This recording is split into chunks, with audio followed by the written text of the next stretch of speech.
Allow me to introduce myself. I'm Krista Borge. I'm head of programs at Grow Asia, and I'm warmly welcoming everyone who's joining us from different parts of the world and Southeast Asia for today's webinar.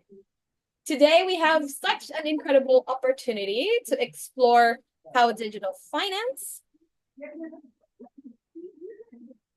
can be a game changer for not just smallholder farmers, but those who are in its value chain.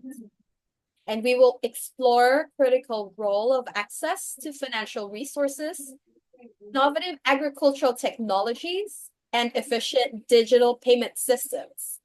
This is to bridge the gap between smallholder farmers and the opportunities that they urgently need. However, it's important to acknowledge that we are still at the early stages of integrating these digital tools in rural economies. Many farmers encounter hurdles such as low digital literacy, infrastructure gaps, and lack of tailored financial products.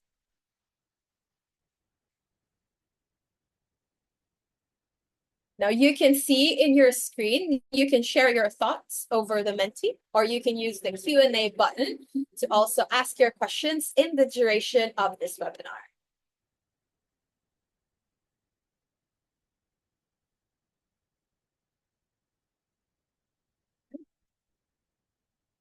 And before we start, a few housekeeping rules. So we will be recording this session as this will be made publicly available after the session concludes. If you have, again, questions for our speakers, you can enter them in the Q&A box that you can see on the lower part of your screen. And you can also direct the questions specifically to the speaker you would want to ask. And we will be compiling all of these questions a little later on during our moderated Q&A. And if you have any technical issues that you encounter during the session, don't hesitate to reach out to Erica, who's there. You can't see her, but she's there. Erica at growasia.org for any assistance. Again, welcome everyone to our webinar this afternoon.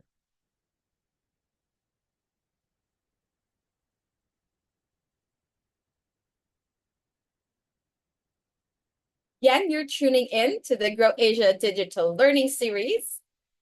The DLS is a regular platform to share insights and learnings on how digital solutions can be developed and scaled to benefit smallholder farmers across the region. The DLS is part of the regional program Grow Ventures of Grow Asia, supported by IFAD, Ministry of Agriculture, Food and Rural Affairs of the Republic of Korea, Visa, which is our partner for today's session, and Thailand. This webinar serves as a platform to share and discuss. We will hear industry experts who will navigate the nexus of public and private sectors to pioneer solutions to address these challenges. Their insights will shine light on practical strategies and success stories, also challenges that demonstrate how digital finance can empower farmers, enhance access to technology, and create market opportunities. I encourage you all to engage actively in today's session, today's agenda, and our presenters and speakers for today's discussion. Erica, next slide, please. Just a brief background about us. We are from Grow Asia. We're a multi-stakeholder platform working in both commercial nonprofit partnerships to create an ecosystem of support, knowledge sharing, collaboration, innovation, and policy change. We started in 2025, and this year we are celebrating a decade of impact. You will see that on our, this is a kickstart for our year ahead. And we are highlighting our work on Grow Ventures, our agri-food innovation program today. Accelerating the adoption of climate-smart innovations require a shift to a collaborative innovation ecosystem that integrates various stakeholders to overcome fragmented delivery systems and foster investments in the agri-food space. And we gather here today to explore the role of digital finance in enhancing agriculture, technology, and livelihood, and converse how solutions help reshape the rural potential.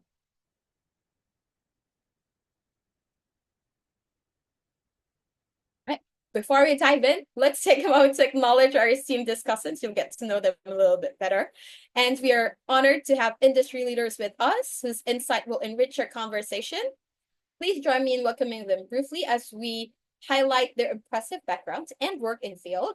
And this session will be moderated by me. Or to kick things off, I would like to introduce first Ishri from Ishri is the Southeast Asia lead for the Better Than Cash Alliance. Her digital financial inclusion experience spans research and advisory on digital transformation and institutions, governments, and digital product development and associated risks across Asia and Africa. Ishri will be walking us through an overview of the digital finance and agriculture space, especially in the region, and with a particular focus on the Indonesia cocoa sector. Over to you, Ishri. Thank you very much, Borge. Good afternoon, everyone. I'd just like to start by thanking the folks at Grow Asia for bringing us all together for this very important conversation. We can move to the next slide. I just want to introduce the Better Than Cash Alliance. We are a UN-based partnership of governments, companies, and international organizations. And our mission is really to accelerate the transition from cash to digital payments, to importantly reduce poverty and ultimately achieve the Sustainable Development Goals.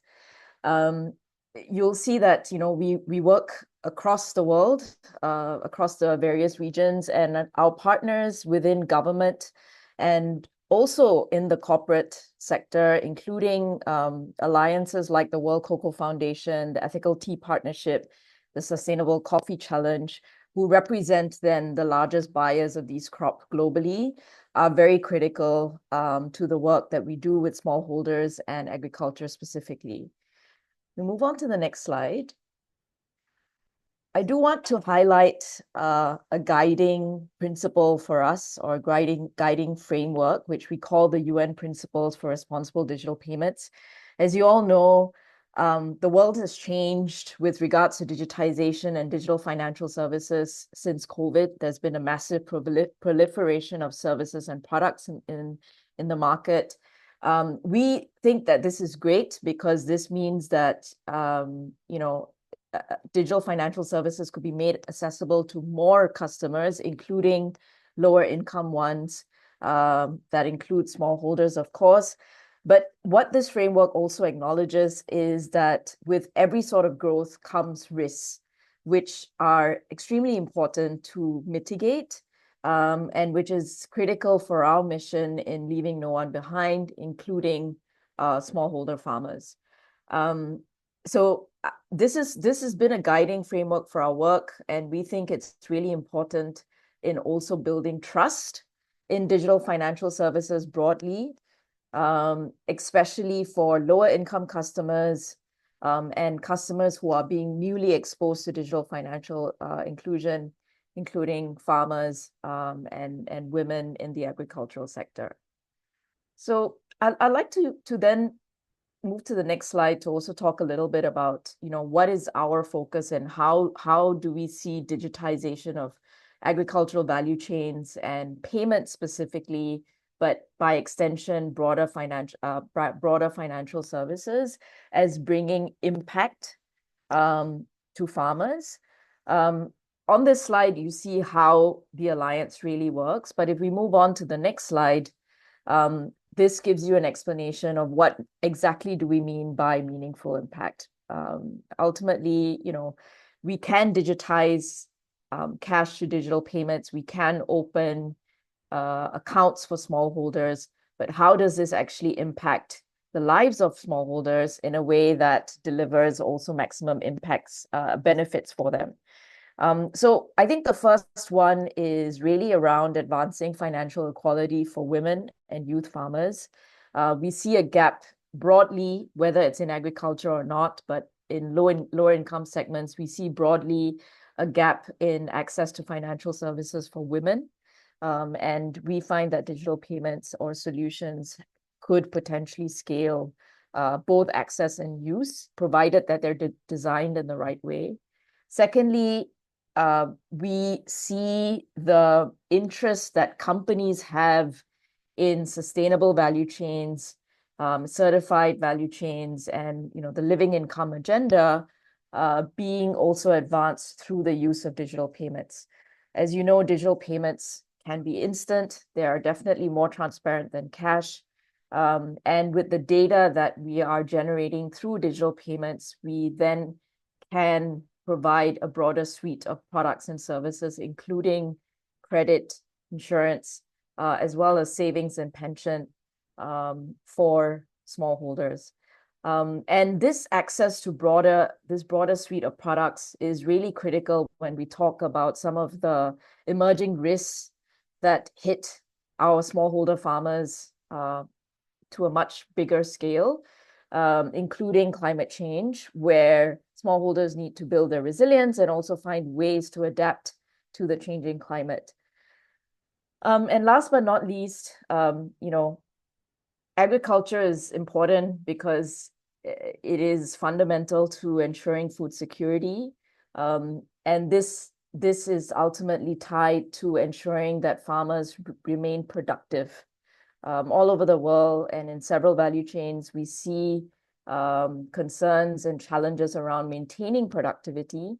And this is where we see digital financial services through the access of a formal financial account, transaction account. So this can be a bank or e-money account, as long as it's regulated as contributing to productive gains in agriculture as well. So very quickly, I'd just like to move on to the next slide and talk about our work in Indonesia, where we looked at the cocoa sector. Many of you may know that Indonesia is a major producer of cocoa, and 98% of this is produced by smallholder farmers, right? And a third of them are women, approximately.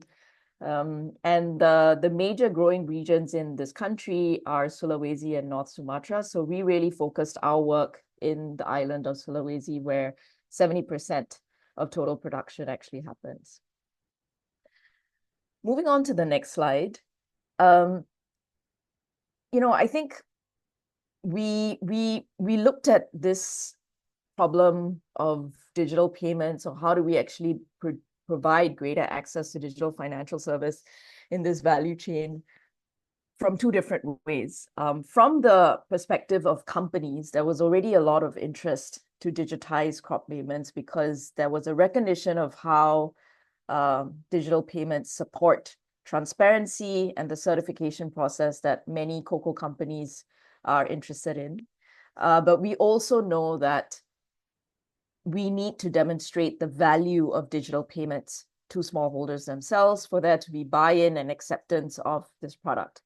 So we also needed to look at the demand side. And when we looked at the demand side, it became quite clear that payments in itself is not the challenge that we're trying to solve. When we look at the challenges of the cocoa sector in Indonesia, and at the high level, this is, how do we solve this productivity challenge? It is partly a result of insufficient access to credit, right? Both for sort of short-term needs, but also longer-term needs to address replanting of trees and so forth. So there is a significant credit gap, but there isn't much supply in terms of the products being offered by the financial institutions in the market today. And the issue or the let's say the challenge that we see in Indonesia is not unique to Indonesia. It's something we see in many markets, where there is this struggle by the supply side to justify why they should invest in building this rural digital payments or rural digital financial services infrastructure, because the assumption is that the volumes of transactions or the values of transaction are too low to be sustainable. So we really wanted to prove this wrong, and I think the numbers speak for themselves. We move on to the next slide. We see that there are a huge number of payments, both when you look at regular payments and premium payments, to cocoa farmers just in Sulawesi that are happening in cash. If you look at revenues, this is amounting to annually 706 million. If you look at transactions for regular, farm input payments that smallholders make, that's another 258 million. And in addition to the revenues received, certified farmers also receive premiums for the higher quality crop that they produce. And this amounts to another 5.14 million. So the figures are not small. There's certainly a business opportunity. And I think our conversations with financial service providers also brought to light that, there is a market. And beyond farm business, beyond farm payments and finance, at the household level, there are also other businesses run by the farmer's wife, the other household members that could provide additional business opportunities for the financial institutions. So let's move to the next slide. And I think I just want to focus on some of the enablers that we see in specific value chains like cocoa, but this also applies to value chains like coffee, rubber, palm, of course, which are important across Southeast Asia, where this driver around sustainability that buyers have is increasing the commitment to certification of value chains. And this just means that more and more farmers over a period of time will need to be certified because of commitments that companies have made. And this, the good point about this is that certification and certified value chains also increases the value proposition for digitization. It also reduces the risk for financial service providers compared to uncertified value chain.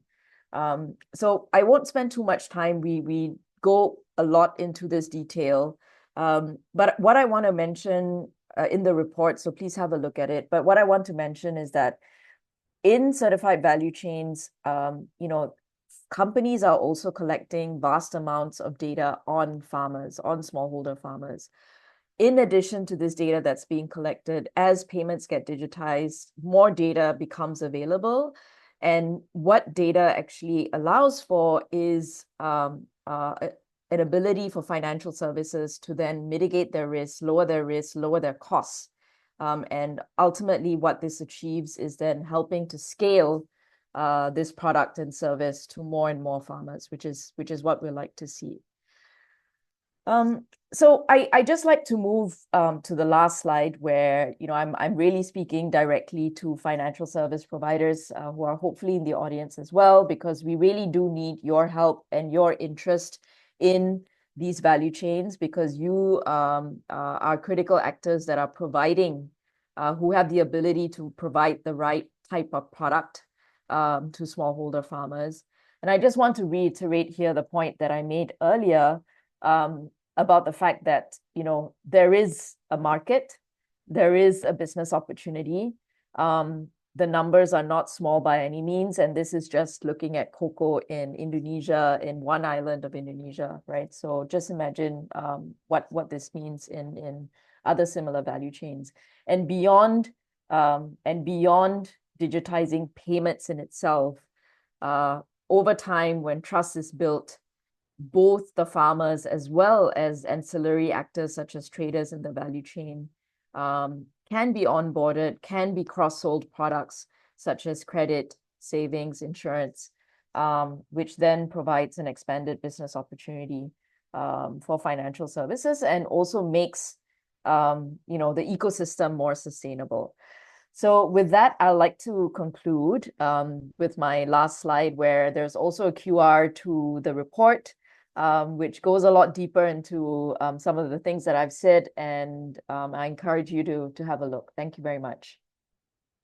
Thank you very much, Ishri. And for those who are interested, we'll also share the link to Ishri's to the BTCA's report a little later as well on once we post this webinar, and really resonate with Ishri what you mentioned of having that ecosystem for smallholder farmers really is critical in looking not just the risk, but also building the trust along the supply chain. And we'll get back to you on some questions later on our moderated Q&A. And I encourage the co-speakers as well, if you have any questions for your co-speakers, let me know and we can moderate that a little later. Thanks again, Ishri. Now over to an example actually from this space. I'd like to introduce Ravi Iyer, is presently the Asia Pacific head of pre-sales at Visa Government Solutions, with over 2 decades of experience in the digital payments and IT industries. In both APAC and global markets, he has significantly contributed to the digital transformation across a range of sectors, providing scalable and future-proof digital solutions. Now let's hear from Ravi. Over to you then, Ravi. Thank you, Borj. Good afternoon, everyone. Glad to be part of this digital learning series. And thank you, Gracia, for setting up this. To begin with, next slide, Erica, please. All right, so Visa is a payment network, if you're not familiar, and we have a partner of over 15,000 financial institutions globally. And with this network, we also are able to access over 11 billion endpoints globally. So these endpoints are typically of how you can transfer to and from the money both ways across the globe. So Visa is focused on specific products and services to address the agriculture needs. So some are financial literacy programs, credit debit cards to drive financial inclusion, and focused on both the unbanked as well as the underbanked. We're also looking at the digital farmer loans, which helps to ease as well as to transfer the loan in a secure and an efficient way, and which also provides rich data, as I'll speak more through the next few slides. But what essentially is driving through this is a data-driven risk management, which is very critical for loans to be effective and to be scaled across a larger platform and more regions. So Visa partners with financial institutions, and through these financial institutions, we issue these cards. It could be debit cards, credit cards. And a typical loan which would land with a bank account, we disperse the same loan through these cards. And what these benefits do is it actually empowers the MSME and the farmers with a sustainable growth, because what digital finance gives is a whole digital end-to-end overview. For example, digital application, the digital credit scoring, you have a digital disbursement. The repayments could be, again, done through digitally.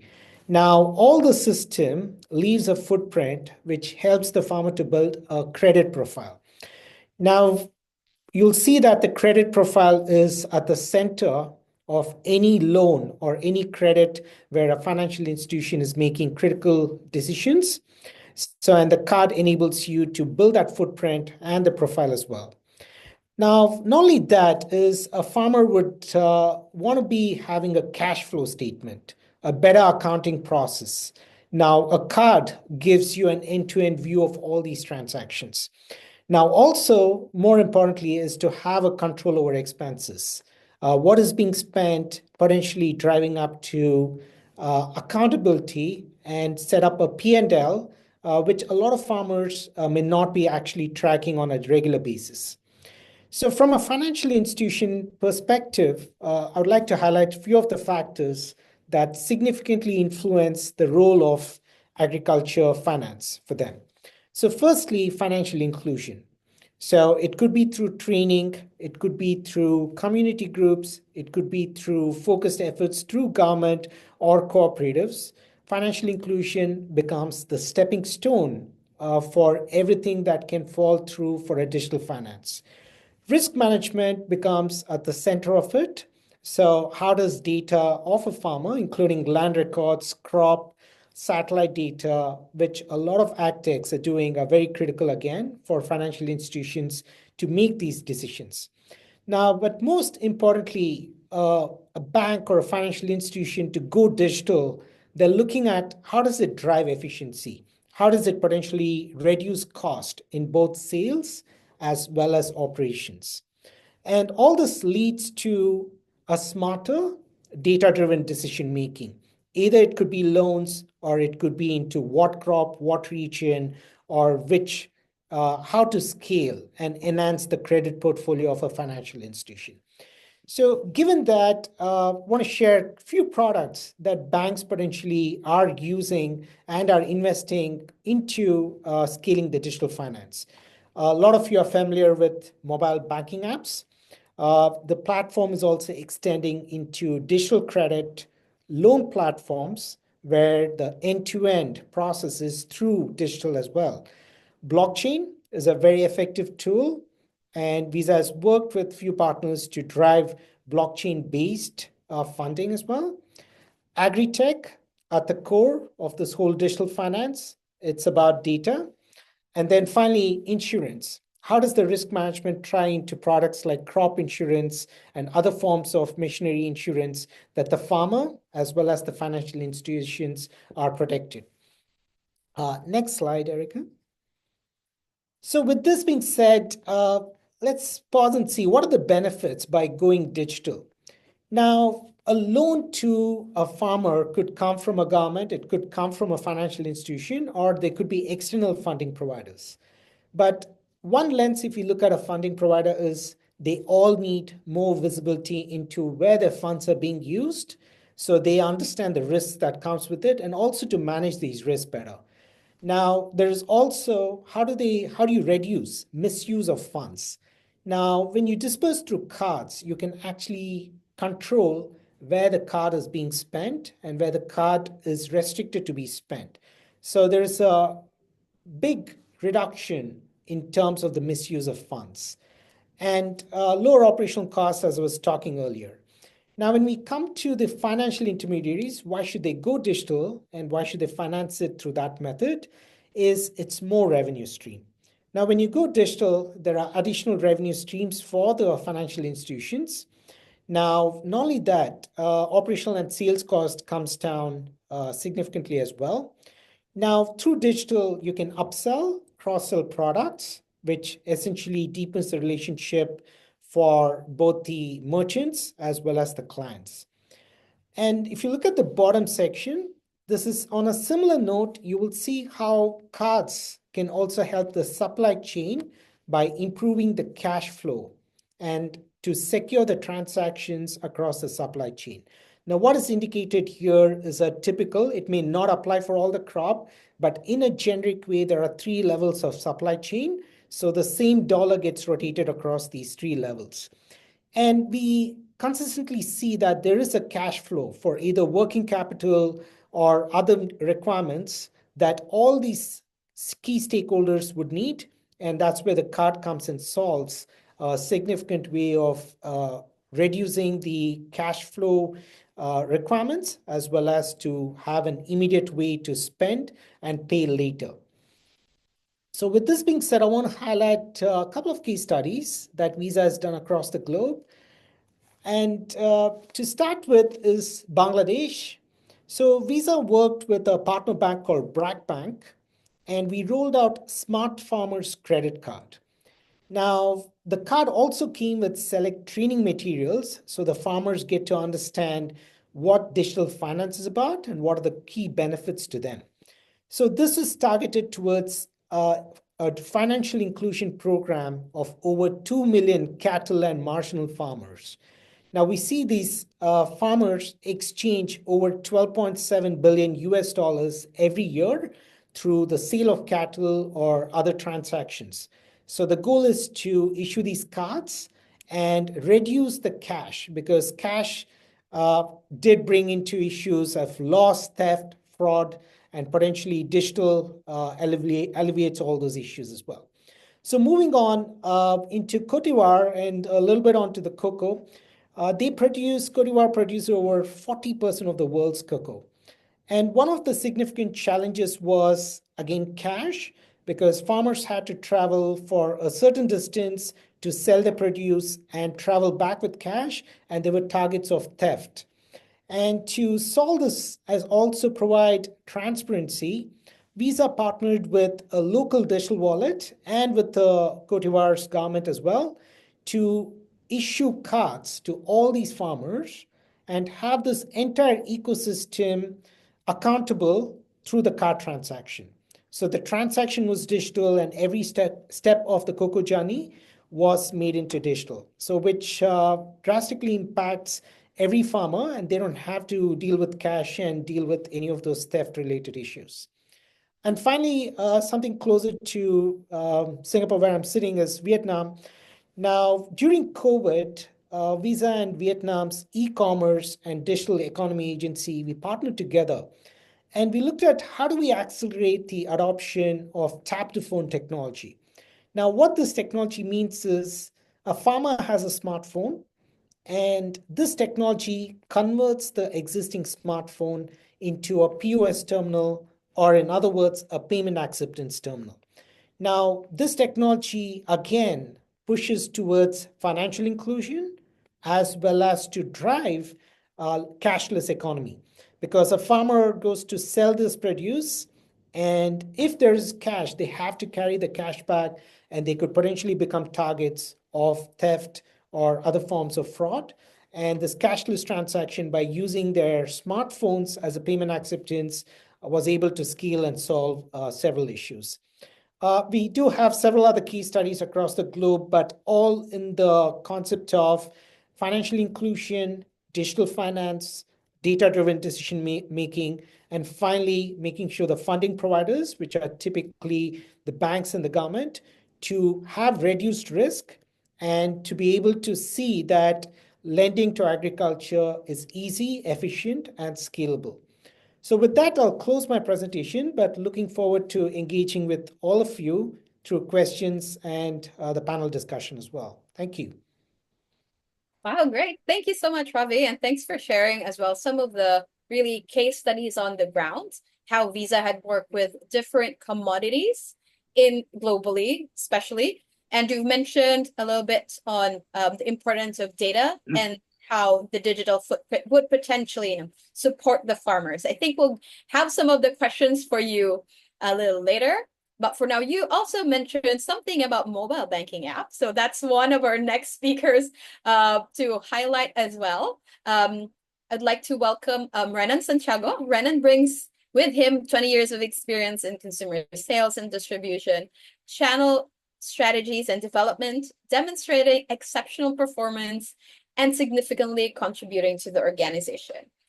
At Maya in the Philippines, he spearheads initiatives to expand Maya's micro SME segment, driving the adoption to Maya Business Solutions and significantly growing Maya Bank's loan portfolio in the micro and SME segments. I'll turn it over to Renan to give us some examples from the Philippines.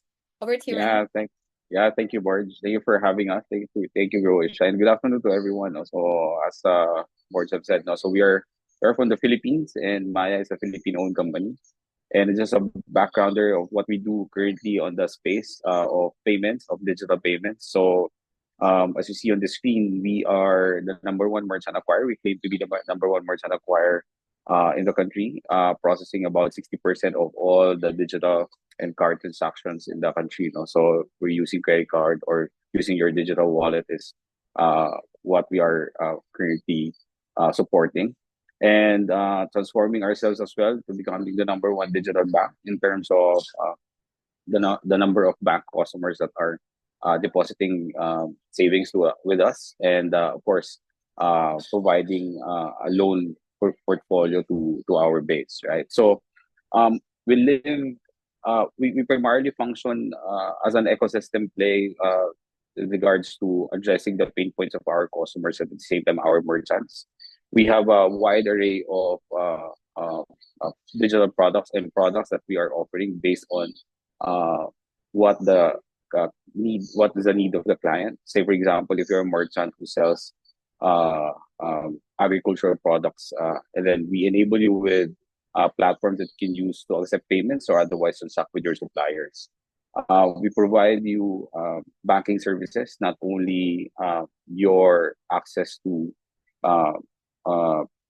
savings, but also providing you the loan that you can use for your capital, right? And we have a base, we have a very rich base in terms of our consumer who uses our wallet for payments, and that's at the same time for uh, uh, using it for bills payment or otherwise your personal transactions. And of course, our consumer banking that really drives adoption on the underserved to the underserved or those that are actually new to bank, right? So um, and as you know, in the Philippines, we are still a cash-heavy country, but as we go along, we have been seeing that there's a lot of adoption already happening on the digital payment space.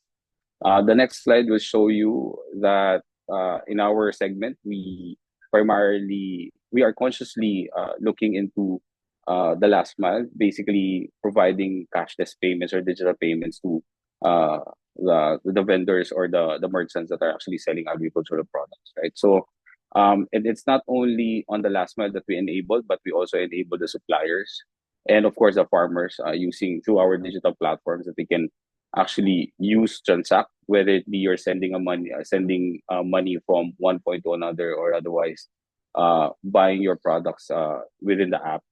Partnering with farmers and partnering with suppliers is also one of our key uh, drivers that we want to focus on this year, and of course, giving that access or ability for the farmers to also showcase their products within our platform, right? The next slide will also show you that in terms of access to capital, and as I've said, we are catering to most of our merchants or most of our users are actually the underbanked or they're served in terms of providing or in terms of having access to banking. And the last 2 years, we have been able to drive that adoption to digital funding or basically your loans via your digital application, right? So instead of you going to a branch of a bank, we now give you that ability in the comfort of your space or comfort of your from where you are, and you can actually just get up a loan for as low as $60 or actually 3,000 peso to as high as $7,000 or actually about 350,000 pesos, depending on what you do, right? So we have been somehow winning on that space. We're in these people that we are or these merchants that we are actually catering to or those that doesn't have really access to it. And by doing that, we now see a growth in terms of their portfolio as far as their business is concerned, especially those farmers that we have in the provinces. And we're seeing that, apart from focusing on financial inclusion, we now are actually transforming ourselves to provide the best, services that will promote their financial well-being, right? So going to the next slide, that's the reason why we're also transforming our centers in the community to become the financial health centers in the country. So that's basically catering uh, to our bottom of the pyramid or otherwise the community-based people that can actually transact banking services within our partner Maya centers, right? So this is how we are doing currently, and that's how we are really trying to support the farmers and of course specifically those that the merchants that are actually selling agricultural products. So in a nutshell, we are really we are really happy to really collaborate with the rest of the partners that we have here. And if ever you have interest in terms of knowing more on how we can do and how we can help you, those are our services that we want that we can offer and provide to our merchants and consumers. I think that's it for me, Erica and Words. Thank you. Thank you so much, Renan. And it's really great to hear some of the how you want to be closer to the field. And I know there may be some of the challenges going to that. And I think our next speaker would be able to share some of this regional and in-country experience in specifically in various commodities, but also on the cacao sector to start, but also different commodities now. And to share with us that experience, I'm please welcome Manfred Borer from Cultiva. He is the co-founder of Cultiva Indonesia in 2013, successfully established Cultiva AG in Switzerland together with other founders, and he brings forward human-centered technology, one of the phrases that we like here in Grow Asia, with its professional services, boots on the ground, and empowerment method that helps more than 1 million plus smallholder producers and business users to improve their livelihoods in rural areas. Now I'll pass it over to you, Manfred. Go ahead. Thank you, Borge. You can hear me well? All good? You see the slides? All right, thank you. Okay, let's get started. Yeah, thanks for the introduction. Yeah, we founded Cultiva 2013 as an agri-tech company supporting multinational companies in cocoa, especially cocoa in the beginning, but also other commodities on mapping their supply chains, right? Putting them on a map, establish traceability from seed to table, and engaging with coaching activities, training activities to organize farmer groups. In 2021, we figured out, okay, traceability is a one-way street. Nice to map the whole supply chain, put them on a map, but then where is the transparency, right? Did the farmer get paid? Do they make money? What happens with middlemen? Where are the profits in the chain? And that's when we started to integrate Cultipay, our fintech solutions, fully integrated in our agri-tech. As the world moves forward and into more climate tech, so we're also starting to branding certain services from our company, as we're mapping not only the smallholder and their plots with polygons, we can also, through satellite image, obviously, monitor land use change, and from there, greenhouse gas emissions, Scope 3 emissions, and integrating climate smart agriculture with all the smallholders we work with. So we're a fully integrated end-to-end service platform, a kind of a triple tech, working with our clients beyond traceability. Beyond traceability goes beyond just mapping, obviously. Now, currently, the world talks everyone about mapping for EUDR, European No Deforestation Regulation, and other sustainability initiatives. Mapping puts the farmers on a map, as it says, and it provides data from seed to table. But the power is, as we already learned from other presenters, is in the data, to analyze this data, to make value of this data. And one huge benefit of Cultiva, obviously, is we have a full end-to-end integration. So it's not like a data silo that doesn't talk to another data silo. It's all fully integrated within one single platform.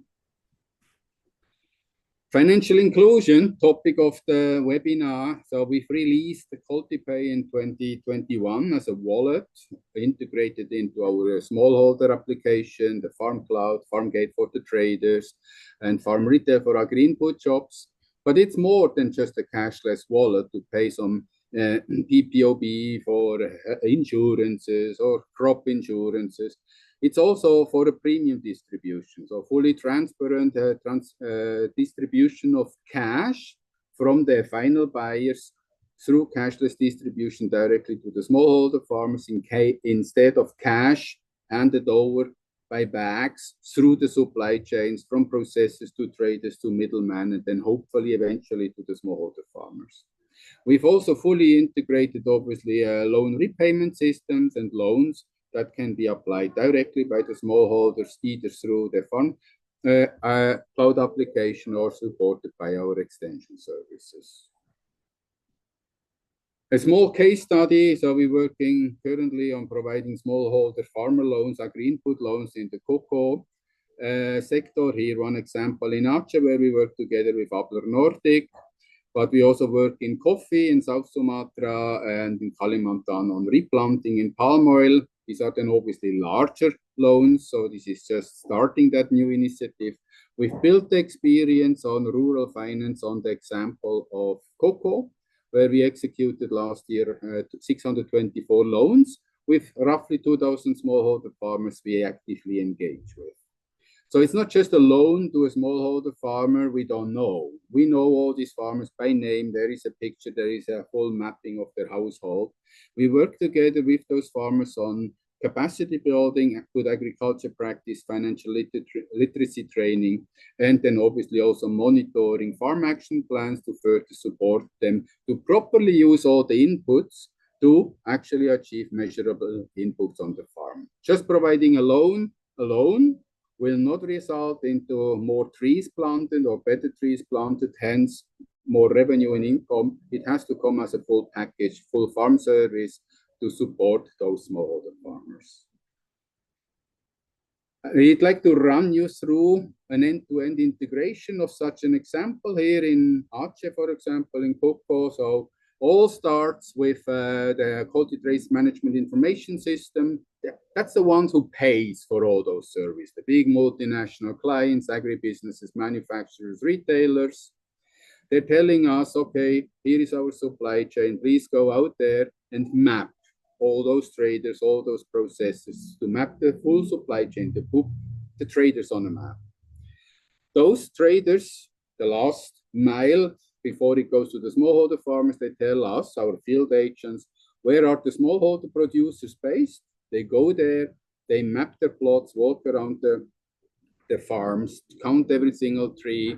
And obviously, it's not only land mapping and farmer household mapping, it's also verification related to a loan. So one visit, we directly collect all the information that is eventually needed to access farmer loans. When producers, traders, processors, the whole supply chain is mapped, then obviously the traceability starts to happen. Crop procurement through our digital ecosystem. And obviously, cashless payment between agribusinesses and the processors. Obviously, we have Visa and other big payment providers. That's already for several years fully cashless through banking system. We can mirror these transactions as well in our platform. But the power of our service is then obviously between the middlemen, the traders, and the producers for cashless transparency, that the farmers actually receive the cash that's reported up to the clients. In addition, as I mentioned earlier, mostly we work in sustainable, responsible supply chains, single origin supply chains, high value. There are premium payments. So instead of handing over cash step by step down the chain, the big end clients, they transfer it directly through our platform, directly to the smallholder farmers based on the volume they sold. So traceability as a mean to distribute premium payments. Then, if farmers actually have cash on the wallet, they can start spending it. They can pay our producer engagement team directly for coaching sessions, additional replanting services, harvest services, fertilization services. It doesn't mean everything has to be paid by the big multinationals or donors. It can be paid by smallholder farmers if they finally are empowered and make money in their business.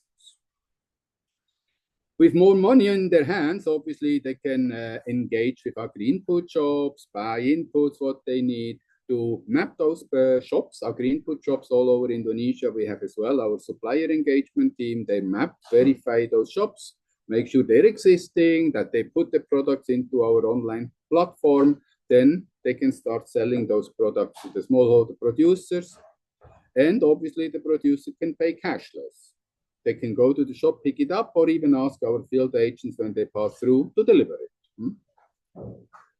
And also, same thing with the multinationals. Often we have a case they don't want to give cash to smallholder farmers for their hard work to produce better and more crop and to be sustainable and ethical producing. We can also create quality points through our management information system. They can be then changed into seedlings or other agri-inputs directly in an agri-input shops. As farmers are, I believe so, are growing, getting richer through more transparent, more traceable, more ethical farming practices, they want to grow. They can buy a neighbor's farm. Maybe, you know, overaging farmers is a huge problem in Indonesia and worldwide. Average farmer age close to 60 years old. Next generation is not yet willing to go back unless they figure out with our digital solution, it makes their life so much easier. Meaning they need money to buy those unproductive plots next to them. So they can apply through our ecosystem directly as well for loans, working capital, cashless loan distribution through the producer, or directly to the agri-input shop, and then the seedlings, fertilizers, planting materials directly delivered to the producers. But then You know, the big challenge in any kind of buy now, pay later loan programs, how are you going to get their money back? So yes, if farmers actually make money through selling better, more to the clients, they're getting more premiums, they have the cash to pay back those loans, or through directly selling the crop through our ecosystem to the trader, the farm gate user, all these quality hubs out in rural Indonesia, they can directly deduct the loan. So they see through every crop transaction that there is an outstanding loan. They deduct a little bit on every transaction, never in full. So farmers still keep on selling their products through these traders. And then obviously through our ecosystem, the loan is paid back to the bank. That's our end-to-end. Now, I think we have some questions, and thank you to the speakers for actually answering already some of the questions that were posted on the Q&A. And we have, I think, less than 10 minutes now because of the presentation. I will just ask one question in general for each of the panelists. And we can start with, I think, one of the things that we are really not yet unable to recognize in the presentations and in the discussion at the moment is really the role of government and policymakers, and how, what is their role in creating an enabling environment for digital finance in agriculture, financing in agriculture, and all of this kind of technological disruption that is coming into not just the region, but in country, and specifically in the areas where we grow our food. So I can go across, not across, but around the virtual room. And should I start with Ishri first? What are your thoughts on the role of government and policy in terms of creating that environment? Thank you, Borj, for that question. It is indeed a very important one. And, I think what we've heard from all the speakers is that a big objective for us is to scale, right? Just given the numbers of smallholders that are under or unserved today. And a fundamental, contributor to the scale is the cost. So we need to drive the cost of providing digital financial services and accessing digital financial services down. So what all of you would have seen across the ASEAN region is the proliferation of low-cost payment channels, largely enabled by QR codes, which are, standardized, interoperable QR codes issued by the central banks. So this is a regulatory sort of innovation, and it has been enabled by policies and regulations that have been jointly consulted and developed with industry over the last couple of years. So I think this is an example of the role that governments have to play, particularly financial sector regulators. Of course, as regulators, they have a lot of touch points with the industry as well. And so ensuring that, the risks around consumer protection are protected with the right regulations, the right sort of financial literacy, digital literacy, product knowledge can also be incorporated, not as standalone initiatives, but as part of broader farmer-focused initiatives that many regional or local governments run, is also critical. Thank you. Thank you, Ishri. Any one of the speakers? I see, Ravi, you're unmuting yourself. Go ahead. I know. I just answered the same thing on the Q&A as well. I think spot on with Ishwari's answer. Just to add, a couple of things that we've seen has worked really well to trigger the whole digital finance ecosystem are subsidies and incentive. A lot of card-based programs have triggered through these programs. Also, some of these policies need to be more flexible towards public-private partnerships. Not all the governments have that flexibility at this point. As well as, once all this is done, the capacity building becomes the bottleneck. So how does the governments come and enable their existing infrastructure, including the cooperatives, are some of these three things that I would probably highlight. Thanks, Ravi. Anyone else from our speakers who would want to respond to that question? I'm opening it up. All right. Great. I think we have some questions on the Q&A, and those are all great points and something that we also, as in the closed loop model, as Manfred has shown, there's also that component of the government in terms of, having that enabling environment for us to be able to conduct business and to also looking at that incentive, as Ravi mentioned, subsidy and incentives for really proliferating this types of disruptive technology, I would say, still on some areas in Southeast Asia. I think we have one actually a question that I have on hand, but also a question from one of the attendees is how do we reach not specifically, not in verbatim this question, but in your experience, how do you get closer to smallholder farmers, especially with the shift, that smallholder farmers, obviously there's a gap in terms of technology savviness, as one of our audiences pointed out. What is the strategy to use that you use to enable these types of kind of currently a gap in terms of using technology really on the farm level? And I'd borrow boots on the ground thing as well on this question. Let me go to Manfred for this question, since you have been closer to a lot of the farm activities as well.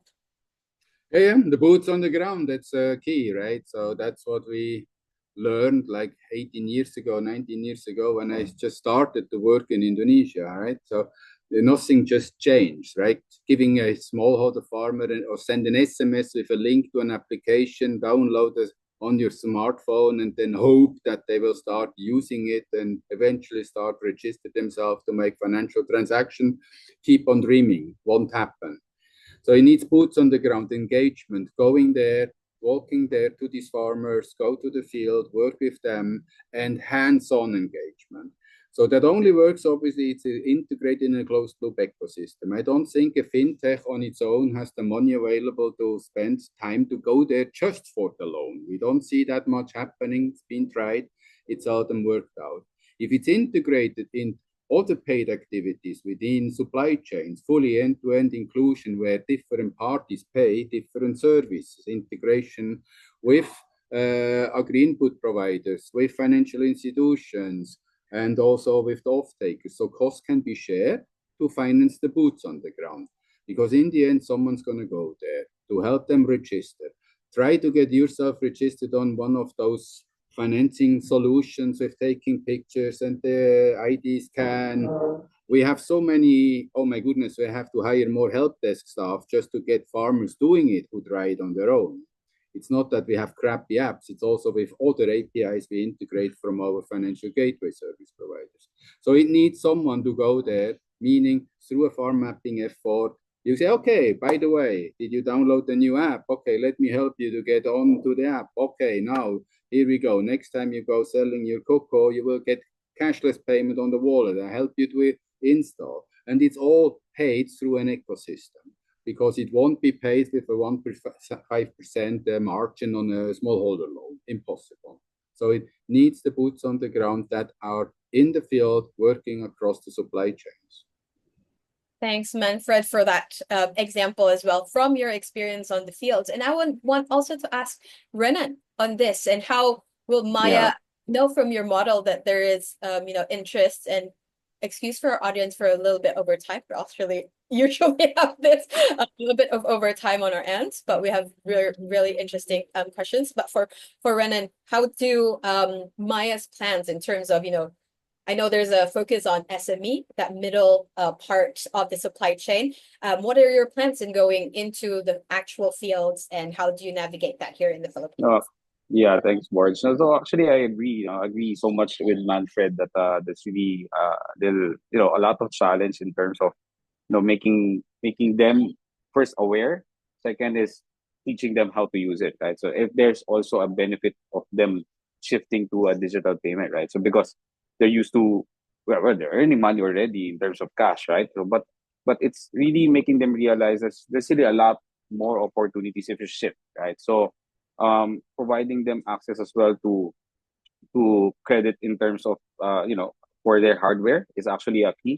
But at the end of the day, it will be a question of, okay, is this a credit worthy person, right? So, and then that's where your conversation goes into, like, okay, then we now teach you how to build your credit score, right? So through our services, right? So those are, technically those are basically conversations with these guys, and concept is another thing, right? So where do you use it, how do you use it, what's that for?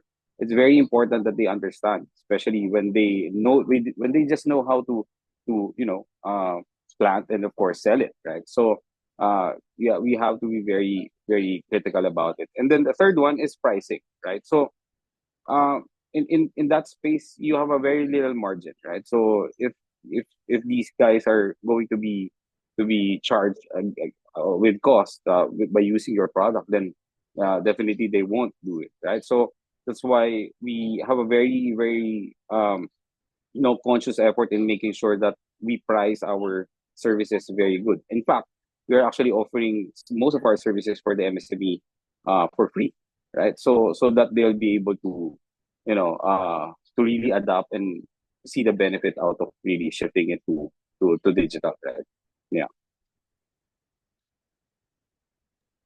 Thank you so much, Renan, for that example. And thank you to our speakers for a little bit over time, as we commonly do. I think we have to rethink of an hour session for these engaging topic in particular. But to wrap things up, I would like to, first of all, give thanks to our speakers, Ishri, Ravi, Renan, and Manfred, for your time this afternoon, and to all of our attendees who has been with us since earlier at 4 p.m. Singapore time and has been with us until now.